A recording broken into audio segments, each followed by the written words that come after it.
I'm Betsy Morrison from funkyadventure.com. That's what the clapper's for. The clapper. Sound okay? Sounds fine. Well, hey there. Ben and Betsy Morrison from Funky Adventure. So tomorrow we're hiking the Appalachian Trail. Appalachian Trail tomorrow. Between 14 and 18 miles. We're taking both vehicles, one to the end point, one to the start point, and I'm going to be running through all of our gear. People that hike this section, they call it Rocksylvania. All rock. The photos that we've looked at, it looks pretty intense. I do not want a twisted ankle. Columbia hiking boots. This is the first time we've ever backpacked without a tent. Our plan is to just use hammocks. We've never just slept in hammocks. Usually we have a tent and sleeping bags and our THERM-A-RESTs. They do have a shelter at mile 9. They have water and picnic tables. I don't think there's any type of electricity. At least it's there. So as usual, I'm going to carry everything. I'm not really sure what Betsy's carrying. I threatened to put a 8-pound weight in her bag because that's what I did the last time we went backpacking. He did put an 8-pound weight in my bag, and I put on my pack, and I was like, what the hell is in this? And he said an 8-pound weight. And then she got mad at me, and then in Alaska, she said, should have trained with that 8-pound weight. I love you, honey. Whatever. Who's Heidi? Hi, kitty.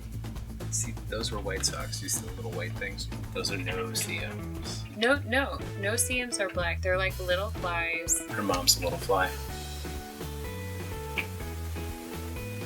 And all the dudes say that's pretty fly for a white mom. All right, let's do some gear. Let's do some gear.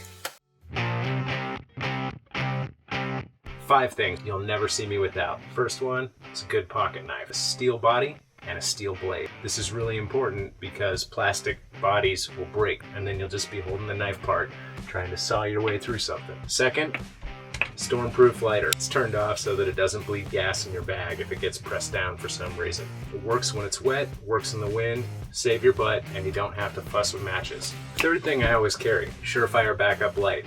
I like this light because it's really, really blindingly bright. Downside is it takes special 123 batteries. This is a standard LED light, works underwater. It's awesome.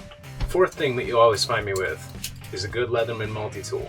It's my MacGyver go-to tool.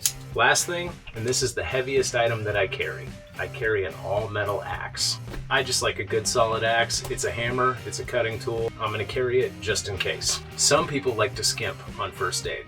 I don't know if I'm gonna come across someone else who's injured. I always carry the full first aid kit. This one has a ton of stuff in it, but what's most important, it has a space blanket, should I need it. It has a way to cut clothes. You might also need these, you never know. I also carry backup gloves, because a lot of these gloves in these first aid kits, after 3 or 4 years, they get cracks and holes in them. Okay, so these core items, don't ever leave home without them. So we got silverware, cooking stuff, but don't ever leave home without your toilet paper. You'll be real sorry about that. Keep it in the bag, it might rain. This is another essential right here. Gotta have your water filter, especially if you don't know if it's gonna be a creek or a faucet or a mud puddle. Get one of these. This is my 2-person pack tent. It weighs about 4.5 pounds. I have a really small 1-man tent, but we're gonna go ahead and take the full 2-person just in case. I'm taking 2 hammocks. These are Vietnam era military hammocks. They are also waterproof, so they're real light. They're definitely packable. I picked these up actually at a surplus store for like $6 a piece. Next up is a WHISPERLITE International Camp Stove. Any part on this that ever goes bad, just about every camping store has a full replacement kit. They're multi-fuel capable, so this one will run gasoline, white gas, kerosene. I've had this thing for almost 20 years. Really reliable, get one. I know this looks like a plastic bag, but I'll be taking this out on the trip and showing everyone how to use it. It's really simple, you're gonna love it. Walmart has color-coded Ditty bags. They're like $4 for a package of 3. Keeps everything organized. I'm carrying all the food in a blue bag. I'll be hanging it at night to make sure we don't attract wildlife. It's a good waterproof bag. This is for all of our electronics. A dual-use item, this is a compression stuff sack. I can fit a huge 0-bag goose down and just stuff it down to something this size. $25 investment, worth every penny. VAUDE, ultralight sleeping bag. This is a great summer bag, and they're also really, really light. It's something that I can carry without having to worry about breaking my own back on the trail. Another real light item also will save your back, the inflatable 1-inch THERM-A-REST. So go to funkyadventure.com, click on the gear tab. Our Amazon store has all the products that we use and recommend, also linked below.